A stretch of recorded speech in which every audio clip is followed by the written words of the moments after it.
from the original shooter. Witnesses have testified that he communicated to the deputies, I am armed and this is an active shooting situation and I'm here to protect my family.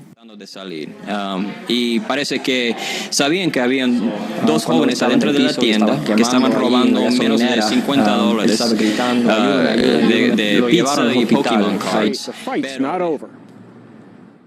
What the appellate court said was that they were remanding it down to the lower court and allowing the issuance of an injunction, which was sought by the Realtors Association. Attorney Albert Yanfa says for now, some Orange County commissioners' hopes of bringing rent stabilization to desperate county residents isn't going to happen. The ordinance, as it stands, is dead in the water. But the measure is still on the ballot sheet for Orange County voters.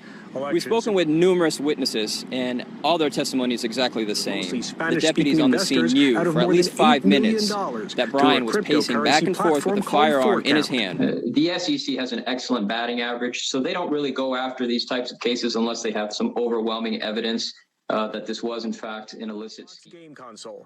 Orlando attorney Albert Yanfa says the crime was shocking. The heinousness of this crime is just horrific. What these individuals were convicted of. The United States Supreme Court decided in Hurst v. Florida that Florida's sentencing statute was unconstitutional. Reason being, it only required a majority as opposed to unanimous. And what the United States Supreme Court said was that violated the Sixth Amendment. Now, with a new change in state law, there'll be a new sentencing hearing set for Tuesday to see whether Victorino and Hunter will return to death row. What happens next is what has some questioning whether the officer used excessive force. The optics of this are really bad for the department. The governor has already made it clear what his intention is to have the state of Florida take over it. Under the proposal, the company's theme parks would no longer be self-governing. Orlando attorney Albert Yanfa explained why Williams was first only charged with stealing the Getman's car. I imagine the state was still doing its investigation. She was arrested in Savannah while driving the vehicle of the two victims.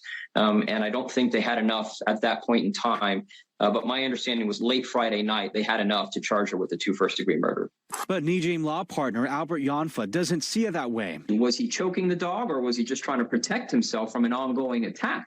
Either way, it doesn't justify grabbing the tennis racket and beating the suspect over the head. That's why they were in tactical gear without body cameras when they responded. This is all still under investigation, but from what we understand so far, the vehicle had been stopped by the officers who had rammed into it and performed the box-in maneuver. Immediately after that, the officers exited the vehicle and began opening fire into the windshield.